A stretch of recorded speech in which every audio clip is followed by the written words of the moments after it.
Hello friends, இன்றைக்கி நம்ம சேனலில் ஒரு சிறப்பான ஜோதிட தாள்களையும் ஒரு ஆன்மீக தாள்களையும் பார்க்க போகிறோம். ஸோ பார்க்குறதுக்கு முன்னாடி என்ன பார்க்க போகிறோம் அப்படிங்கிறத இன்ட்ரோவில் ஷேர் பண்ணுறேன், வாங்க பார்க்கலாம். பல சிறப்பு அம்சங்களை கொண்ட மகா சித்ரா பௌர்ணமி வர இருக்குது. ஆக்சுவலி இந்த சித்ரா பௌர்ணமியுடைய பலன்களை தான் இந்த வீடியோவில் பார்க்க போகிறோம். யாருக்குன்னா மிதுன ராசிக்கு. சித்ரா பௌர்ணமி அன்னைக்கு அம்பாள் வழிபாடு செய்வதால் திருமண யோகம், குழந்தை பாக்கியம் கிடைக்கும் என்பது நம்பிக்கை. அதோடு சித்திர மாதத்தில் சித்திர நட்சத்திரத்தோடு கூடிய சித்ரா பௌர்ணமி வந்தால் மிகவும் விசேஷமானது. ஏன் இந்த மாதிரி சொல்லப்படுதுன்னா, பௌர்ணமிகளே மிக சிறப்பு வாய்ந்ததாக இந்த ஒரு பௌர்ணமி பார்க்கப்படுது. இந்த பௌர்ணமி தினத்தில் யமலோகத்தில் நம்ம புண்ணிய பாவ கணக்கை எழுதி கொண்டிருக்கக்கூடிய மகா சித்திரகுப்தரை வழிபட்டு இந்த நாளில் தான தர்மங்கள் செய்வதால் அவருடைய அருள் நாம் பெற முடியும்.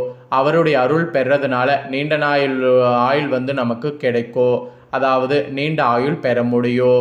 இந்த மாதிரி சித்திர பௌர்ணமி பல சிறப்புகளை உள்ளடக்கியதாக இன்றளவும் திகழ்கிறது. இப்பேற்பட்ட இந்த சித்திர மாத பௌர்ணமி தினத்தில் அம்பாளுடைய திருவுருவ படம் சில எது இருந்தாலும் அதுக்கு வழிபாடு செய்யணும். அதுக்கு மலர் மாலை அணிவித்து வஸ்திர ஆபரணங்கள் அணிவித்து வழிபாடு செய்யணும்.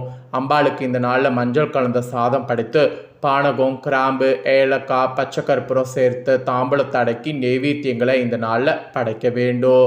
இந்த மாதிரி சித்ரா பௌர்ணமி அன்னைக்கு அம்பாள் வழிபாடு செய்வதால் உங்களுக்கு திருமண யோகம், குழந்தை பாக்கியம் கிடைக்கும் என்பது நம்பிக்கை. ஸோ சித்திர மாதத்தில் சித்திர நட்சத்திரத்தோடு கூடிய சித்ரா பௌர்ணமி வந்தால் அது மிகவும் விசேஷமானது. இந்த பௌர்ணமி பற்றி சொல்லிட்டு இருக்கிறேனே, இந்த பௌர்ணமி வரப்போதா அப்படின்னு கேட்டிங்கன்னா, ஆமாங்க, பல சிறப்பு அம்சங்களை கொண்ட சித்ரா பௌர்ணமி வரப்போகுது. என்னைக்குன்னு பார்த்தீங்கன்னா மே 1 அன்னைக்கு தமிழ் மாதம் சித்திரையுடைய 18ஆம் நாள், கிழமை வெள்ளிக்கிழமை. அம்பாள்களுக்கு உகந்த கிழமை வெள்ளிக்கிழமை அதுவுமா இந்த சித்ரா பௌர்ணமி இந்த வருடம் வந்திருக்கிறது ரொம்ப ரொம்ப சிறப்பான நாள். இந்த சிறப்பான நாளில் உங்கள் ராசிக்காரங்க ஒரு முக்கியமான விஷயத்தை செய்யணும்.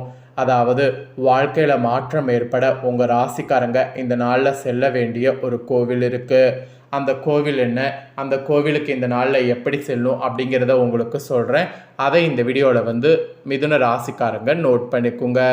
நம்ம எத்தனையோ பிரச்சனைகள் தீர வேண்டும், ஜாதகத்தில் இருக்கக்கூடிய குறைகள் தீர வேண்டும் என எத்தனையோ கோவில்களுக்கு சென்று பரிகாரங்கள் செய்திருப்போம். இருந்தும் அப்படி போய் பெரிதாக பலன் எதுவும் கிடைத்திருக்காது. இப்படி பரிகாரம் செய்வதோடு நம்மளுடைய ராசிக்கேற்ற கோவில் எது என்பதை தெரிந்து கொண்டு அந்த கோவிலுக்கு பர்டிகுலராக இந்த சிறப்பான நாளில் சென்று ஒரே ஒரு முறை வழிபட்டு வந்தால் வாழ்க்கையில் மாற்றம் ஏற்படும். அப்படி உங்கள் ராசிக்காரங்க எந்த கோவிலுக்கு சென்று வழிபட்டால் உங்கள் வாழ்க்கையில் நல்ல மாற்றமும் முன்னேற்றமும் ஏற்படும் என்பதை தான் இந்த வீடியோவில் இப்போ நான் உங்களுக்கு சொல்ல போகிறேன். அதை இந்த வீடியோவில் மிதுன ராசிக்காரங்க தெரிஞ்சு பயன்பெறுங்க. வாழ்க்கையில் மாற்றம் ஏற்றம் ஏற்பட வேண்டும் என நினைக்காதவங்க நீங்கள் யாருமே இருக்க முடியாது. ஆனால் பலருக்கும் எவ்வளவு முயற்சி செய்து கடுமையாக உழைத்தாலும் வாழ்க்கை ஒரே மாதிரி தான் சென்று கொண்டிருக்கோ. மாற்றம் என்பதே, முன்னேற்றம் என்பதே ஏற்படாமல் இருக்கோ.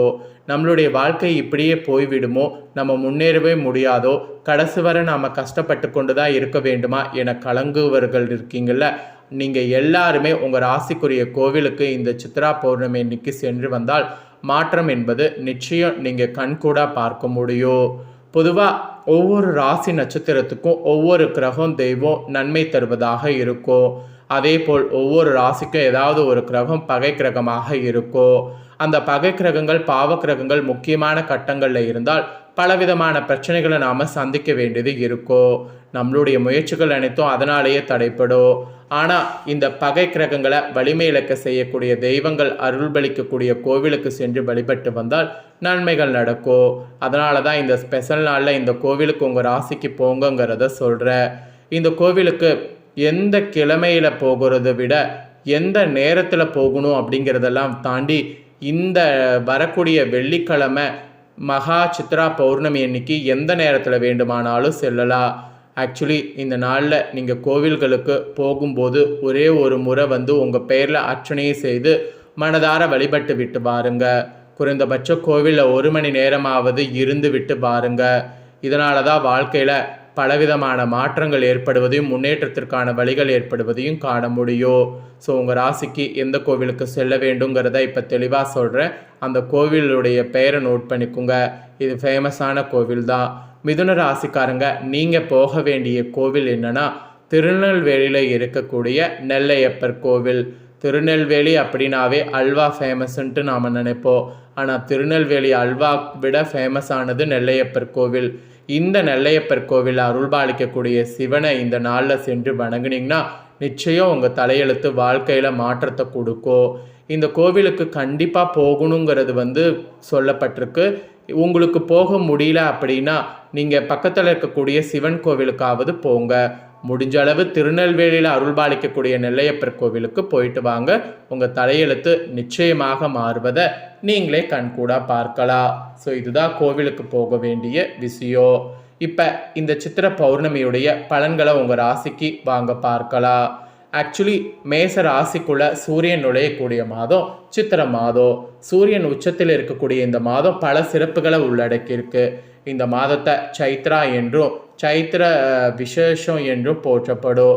இந்த மாதத்தில் முதல் நாள் அன்னைக்கு ஸ்ரீரங்கத்தில் பஞ்சாங்கம் படிக்கக்கூடிய நிகழ்ச்சி இன்றளவுக்கும் நடைபெறும். அதை விட மகாவிஷ்ணுவுடைய தச அவதாரங்களில் பல அவதாரங்கள் இடம்பெறக்கூடிய பெருமை இந்த சித்திரைக்கு இருக்குது. இந்த சைத்திர சுக்ல பஞ்சாமியில் மீன் வடிவில் அவதாரம் எடுத்து பிரயலத்திலிருந்து உலகம் மீட்டு உயிர்கள் மீண்டும் தோன்ற வழி செய்தார் பகவான். அப்புறம் மற்ற அவதாரம் நிகழ்ந்தது சித்திரையில தான்.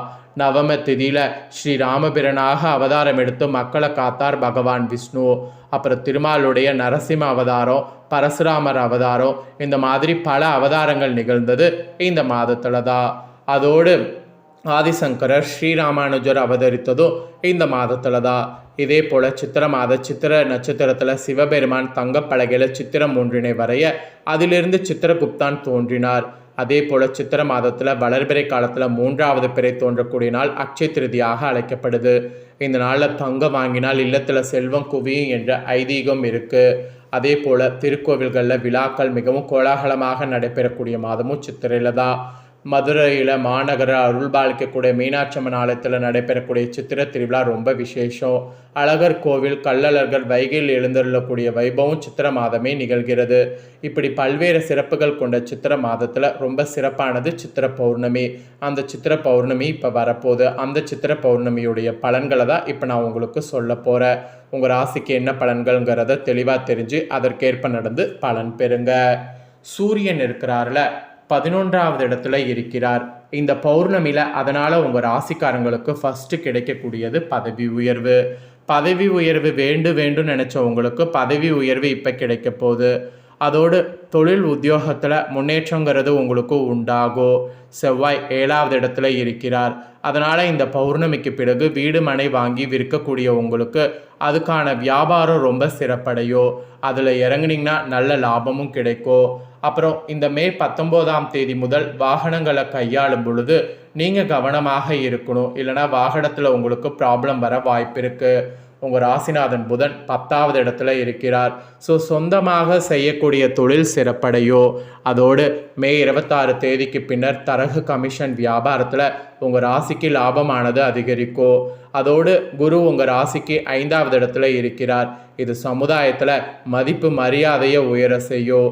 குழந்தைகளால் ஒரு வகையில் சந்தோஷமும் உங்களுக்கு அதிகரிக்கும்.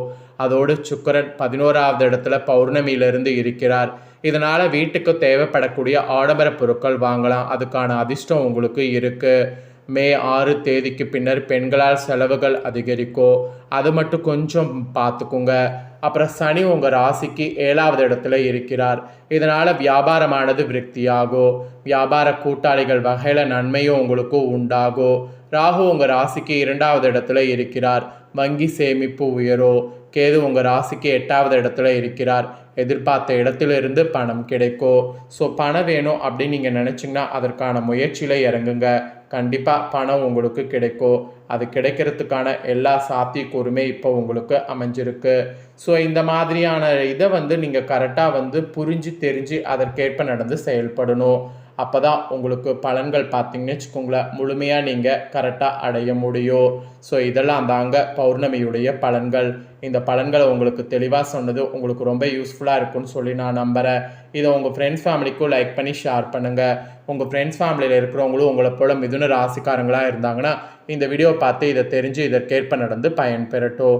இதே போல் புதிய அப்டேட்டான நிறைய வீடியோ நம்ம சேனலில் போடப்படும். அதை எல்லாமே உடனுக்குடனே தெரிந்து கொள்ள மறக்காமல் நம்ம சேனலை சப்ஸ்கிரைப் பண்ணுங்கள். கூட பெல் பண்ண ப்ரெஸ் பண்ணுங்கள்.